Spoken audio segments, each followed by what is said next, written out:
I'd like to say that it's getting better. I'd like to say that anyway. Well, episode 5 of season 3. Very spoiler-filled recap and review. There we go. Ladies and gentlemen, hiss and foes, welcome to the Culture Casino!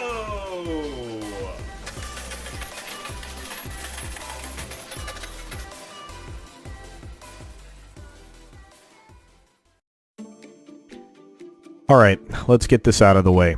Review-wise, this one's slightly better. I would rate it a 1.5 out of 5. With 5 being the best and 1 being the worst. And as you know, last week I gave it a 0.5. So, at least you're going to get some history here of Serac's backstory, I should say. And here we go. So, Serac and his brother are outside of Paris. There's a nuclear event. Humankind is hurtling backwards. And so they came up with a plan, or Serac and his brother came up with a plan to develop a computer that could emulate God. It could predict things and make decisions for humanity as a whole. So they build this computer with the aid of Liam's father, and they set up the beginning of this supercomputer and this company called Insight. Now you can see that the symbol that we've been looking at for several weeks now is actually a kind of a doomsday clock. So they're stealing elements, so leave that to any bad reboot product to steal from something else. It's an interesting take on the doomsday clock. It's essentially an eclipse at this point. At least that's what I'm to take away from it, and Serac actually wears a watch with it on his wrist.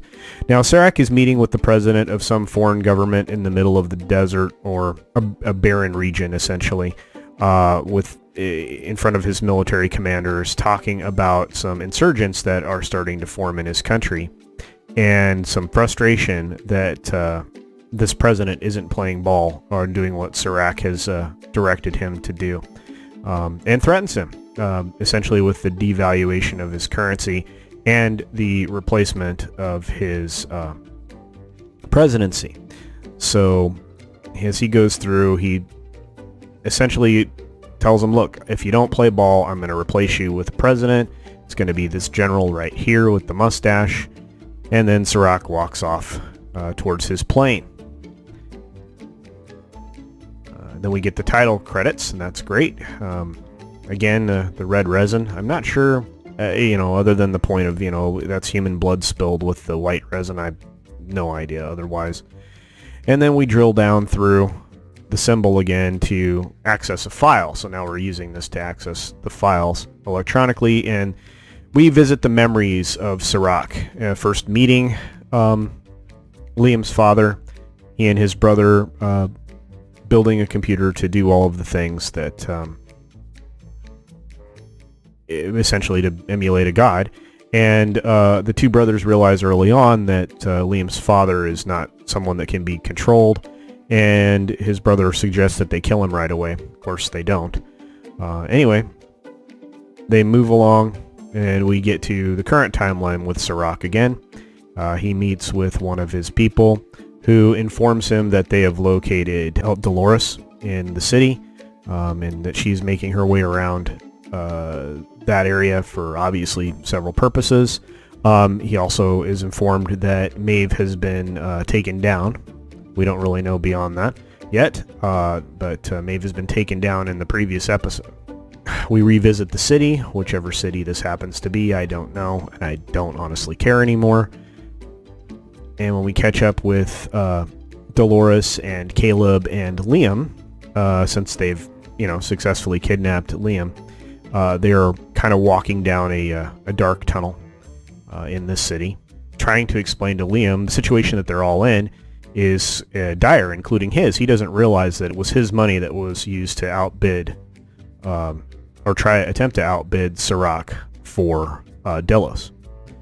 And as they move forward in time, Dolores essentially breaks that down for him. They put the magic glasses on his face so he can see if he can read her, which he can't. She's basically a ghost. And then he turns them on to Caleb. He finds out Caleb's background and says he doesn't care for Caleb's type of person. They continue to walk down the tunnel. Caleb and Liam have a frank exchange. Caleb is stabbed in the neck with the party drug that Liam was given in the last episode when he was at the Eyes Wide Shut party. The particular type of drug is called genre, which is where we get the name of the episode. And this particular drug actually interacts with your mind in a way that it gives you the sense of being within a show or within a movie. The first step for Caleb is a black and white kind of film noir version of things. Obviously, Dolores checks on him, and they get him up and moving. And as you can see, things that we see in color, Caleb is seeing in black and white. They make their way through the city above ground at this point. And Caleb is, coming to terms with the fact that things are more of a movie than anything else. And we see the robo-bike makes an appearance here so that Dolores can get some supplies from robo-bike and set up something for the future. As they move on through the city, Caleb is hyper aware, as is Dolores, and Liam's just kind of along for the ride. They catch a automated taxi and promptly notice that there is a secret police security organization, something that's controlled by Serac, obviously, that is set upon them. And we get to a scene where the taxi is on the way to a destination. It's then rerouted to be stopped by the security folks in a parking garage so that it can be hidden away from public view. Dolores does some, cool robot-y, Mary Sue type stuff and disables the automation in the car so that she can try to take it over, but she needs Liam's key, his access key, in order to take that over, amongst other things, because apparently the computer in Insight controls everything from the automobile automation to, who knows, the telephones, who knows, everything, just everything. Anyway, so the bad guys get out of the cars with their guns. Dolores hands Liam the pad to get his access key. At first he resists, but then ultimately once they start firing upon, the bad guys start firing upon the auto car that they're in a very non-CGI way. The car takes some superficial damage. The access key allows Dolores to tell the car to speed off, and we're in a car chase. Now, as you can see, there's a little bit of tension as they try to escape their pursuers through the city, and Dolores digs into her bag that she collected from the robot motorcycle, and she knocks out the skylight that's above them and hands Caleb a fancy, I don't know if it's a grenade launcher. I think it's a grenade launcher. It looks like a combination between a grenade launcher and a missile launcher. And he pops out of the area that used to be a sunroof. Now he is being shot at by the bad guys, so he fires a round of this rocket which goes past the vehicle, goes straight up into the air, and as you can see, turns around, targets the vehicle, and boom. Pretty cool. Cyberbike or Robobike or whatever gets on the road and is trying to help come to the aid. And as you can see here, it's got something attached to it. I wonder what that is. Anyway, moving forward into the taxi cab of doom, you can see that they have applied stickers to look like bullet holes on this car. So some of the special effects in the show are pretty weak. Should have supported that a little bit with some CGI. If this is where you want the damage, let's show a little bit more damage rather than clingy stickers. I know you don't want to damage these things, but goodness, come on. Anyway, so they get out of the vehicle after they've achieved a safe distance and prepare to face the attackers. And then Cyberbike comes in to the rescue. It strikes the SUV, and boom, blows it up. Fantastic. Isn't that great? All right.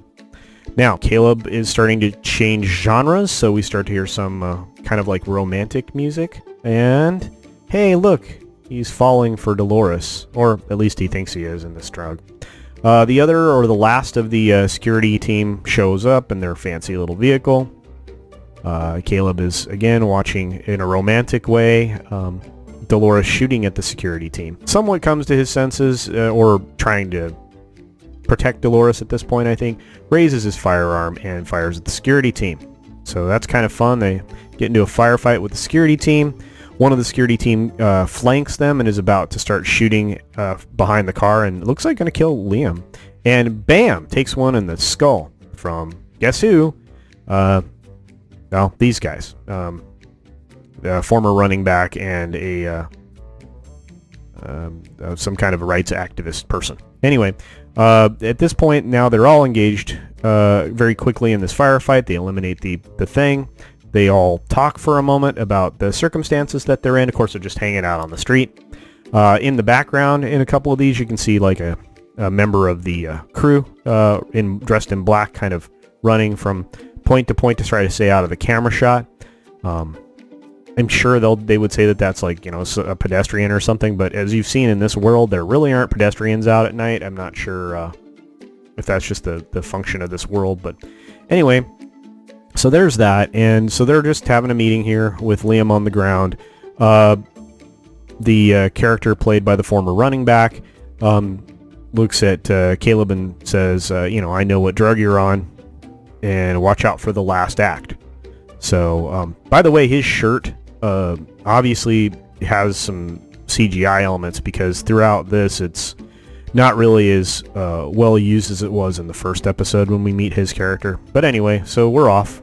We start to wander around, and Dolores makes a phone call to, you guessed it, herself, as the security person here that's leading Bernard through the outer parts of, I believe, Insight, and then into Insight. She makes contact with herself and instructs herself to access Insight with Liam Dempsey's key. Of course, Dempsey thinks that you have to be physically present. Obviously, you don't. You just have to have the key in the tablet or whatever, which, of course, she transfers to herself. And the security version of Dolores deactivates the control element of Bernard and puts him back into autonomous mode. They go through the front area to the main management terminal, I would imagine, at Insight here. The security version of Dolores tells the guy that's stationed at the terminal to, to sod off or take 5 or go for a piss or whatever. And then the security version of Dolores drops the tablet on the main access point with the control key. So Bernard is witnessing this. They have a few conversations about what this is leading to, and all of it's leading to a file on Sirach. So Dolores is trying to find out everything she can about Sirach. Now, while they're plugged into this machine, they can do all kinds of things, because this machine essentially controls everything, and it controls all people. So they head for a train station, and at the train station, Caleb's genre changes again, and it's kind of like a disco club version of things, or something really odd, kind of cyberpunky, but also, I don't know, I was thinking Saturday Night Live at this point on this. So anyway, they get into the train station, they walk through the terminals with a handy-dandy, magical device, or as a Critical Drinker would say, a magical BS device that makes it so they can just walk through the turnstiles, which they do. They board the train. On the train, they proceed to have more discussions about things that I don't know that you would discuss out in public, but, well, whatever. And Dolores decides to basically reveal to everyone their fate. So she's going to tell everybody what their future, what future they have ahead.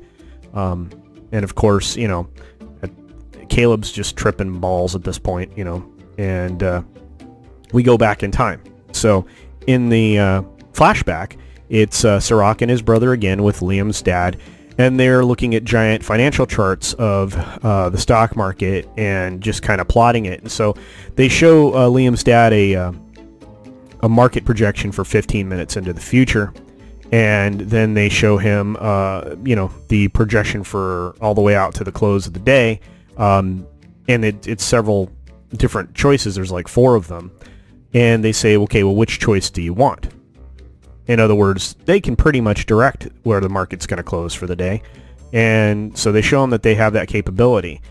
They also show him that they have earned $100 million from the $5 million that they stole. I guess they stole from Liam's dad, or borrowed, and have been investing it for a while, and now it's up to $100 million, or at least for about 2 months, I guess, if I remember correctly. Anyway, Liam's dad doesn't really care about the money being swiped.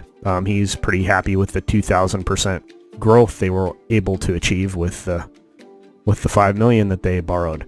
But this computer doesn't predict everything. At a certain point, about 200 or so years into the future, the data for the computer just kind of falls off to nothing.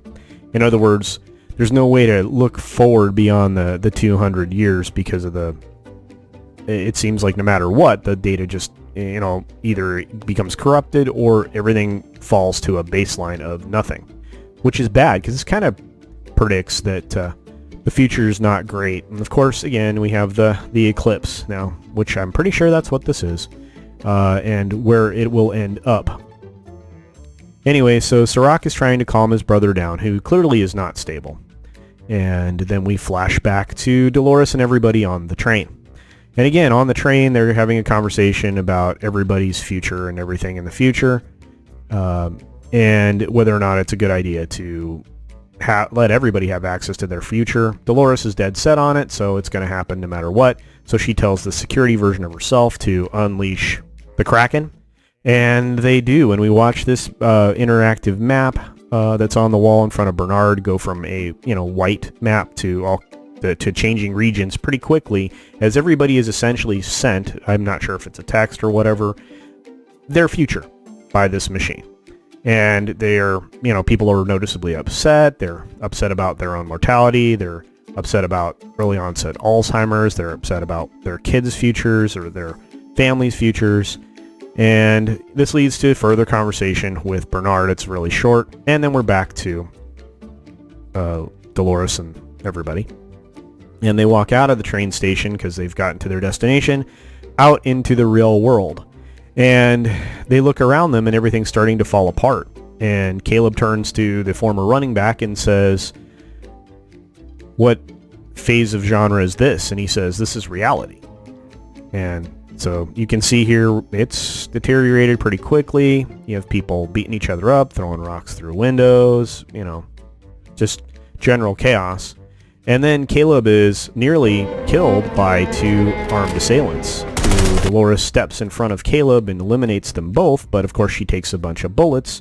Caleb is surprised, as you can see here, and Dolores turns to look at him to make sure he's okay, and figures out that he knows something's up. She zips her coat, which I don't have a photo of, and then they move on. So back in Serac's plane, current day, he's looking at the doomsday clock on the, I guess, LED TV panel that's also a door on his plane, because this is a plane, and sees that it's now been quite disturbed and that things have changed dramatically in his world and his modeling.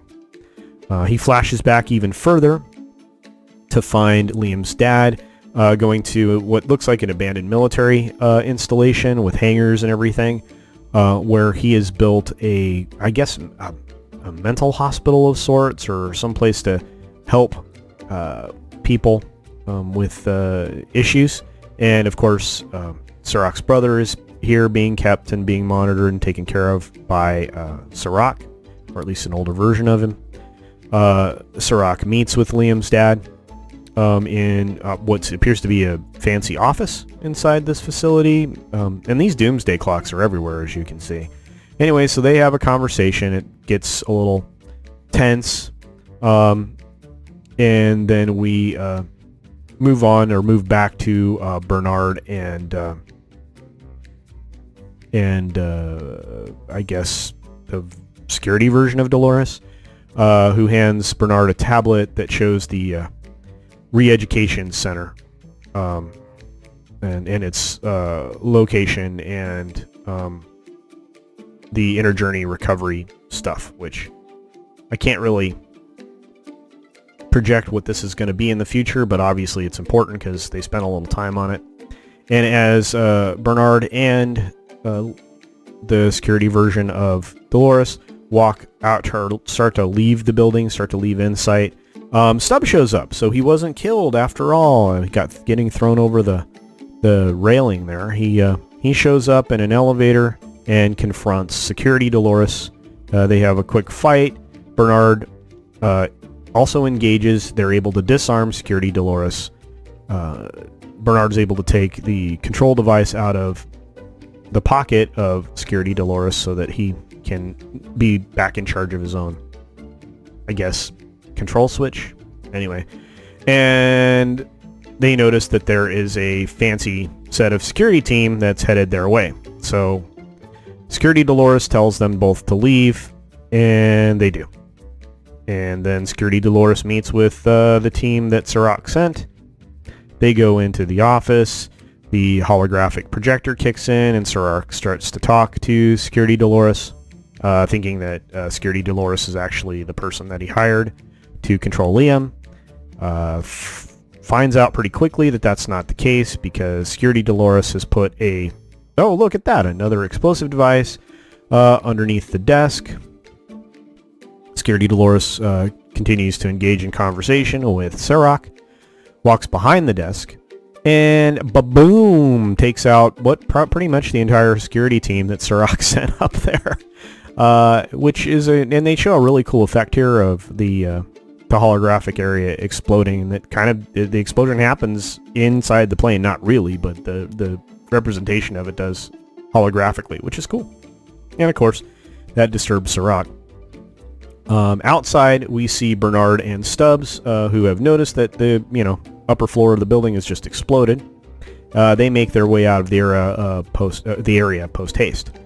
Now we arrive back at the same beach and the same pier that we were looking at earlier in the episodes, where I guess Caleb was going to off himself, probably. They end up underneath that pier, and they work their way into a confrontation with the activist and the former running back, and this escalates to the point where the activist shoots Liam. It's pretty much a fatal wound at this point. Caleb tries to help out. He has some really odd flashbacks, and then we cut back. Well, of course, it looks like Dolores and Caleb leave the area. We cut back to Serac's plane, and then we cut back to Serac meeting with Liam's dad. Obviously, this is a flashback. We have multiple flashes in and out of things, and it's very quick cutting. I mean, it's very exciting. That's excitement nowadays, is quick cuts into different story information. So anyway, so obviously this is back in time, and Serac is out in this desert area with Liam's dad. They're talking. Liam's dad isn't excited about what's going on underneath his nose. It's pretty much is clear he's not going to turn a blind eye to anything that Serac is doing anymore, despite all the money that he's been provided and the way they've been able to change the world. And of course, Liam's dad has been getting a lot of credit for that. Anyway, so we discover that Liam's dad's plane has been downed just outside of the area that this remote area that they're out talking at. And Serac slams Liam's dad's head into one of the pieces of wreckage multiple times, pretty much killing him. Takes him, obviously here, drags him around to the plane wreckage. I'm sure he disposes of the body by, throwing it into the flames or whatever. And I guess that's how, he eliminates his partner, his last one. Anyway, so all this seems to be revealed in a memory that, of course, Dolores now has access to. So she's in the midst of a meeting somehow with Sirach. They are talking, and he says, just because you've seen my memory doesn't mean that you know me. And he basically says, just because you've died millions of times doesn't make you invincible. And she says, no, I can die, blah, blah, blah. And she walks through him, which is the cool effect, by the way. And then she gets ready to board the plane that they're in a hangar. And you can see that Sirach looks at his doomsday watch, which is now the eclipse is really starting to take hold there. And you can see that Caleb and Dolores are getting ready to board this plane. Basically, their exchange is him saying, maybe I'm not like, most people. Maybe I'm different. I can see what my future was going to be. And Dolores says, well, maybe I'm different too. Something like that. Anyway, regardless, it wasn't particularly woke, other than obviously the Mary Sue element of it, where Dolores is better than everybody, and Dolores is essentially everybody at this point. And they, I don't know. I mean, they really push hard on her character just dominating. I don't like anybody at this point. There's no character in this that I like anymore. I used to love Maeve. I'm sure Maeve will be back in the next episode. In fact, I think in the post-credits preview, we see her. But I have to tell you, I'm not thrilled with any of these characters. Anyway, that's it. So as I said before, 1.5 out of 5. The episode itself was not as cringy, but also just, I don't know, man. I'm bored. I feel like my time is wasted. I'm going to finish the season, like I said, and continue to do these. Other than that, tell me what you think. I'd like to know. I hope you have a great day. Please stay healthy. Take care of yourself. Wash your hands, okay? Please. And let's get everybody through this healthy and okay? All right. Until next time, bye. Thanks for visiting today. Be sure you're subscribed and hit that for alerts. Yay! Of course, like and share all of the videos that you can, as it helps with the algorithm. Have a great day.